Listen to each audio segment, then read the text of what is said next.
Hey there, Lookout friends. A quick midweek update here. I want to talk for just a moment about interruptions that are actually worth your time.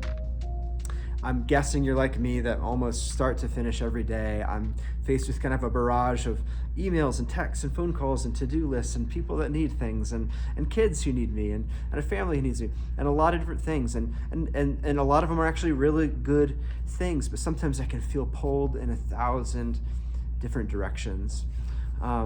And I've been reminded of something this week that we started the year with. See, if you remember back in January, we held open the book of Daniel together, and we had a series called Open Windows. And what we looked at was a practice that Daniel had every day, where he would actually 3 times a day, morning, noon, and night, he would stop what he was doing, he'd open a window, and he'd turn his attention back to God.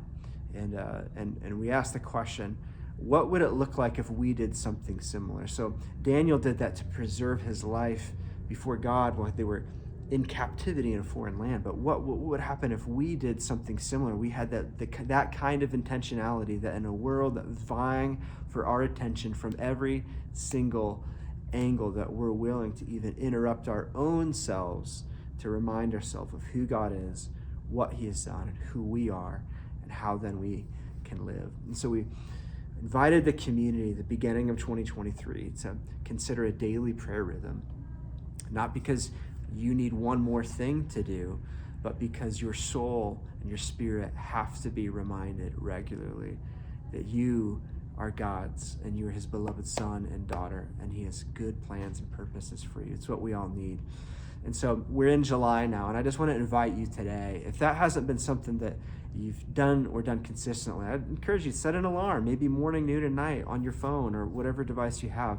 And when that alarm goes off, take a minute and just become aware of Jesus. Maybe even open the scriptures and remind yourself of his promises. In the morning, you can just take time in quiet reflection and just listen to any words he has to say to you.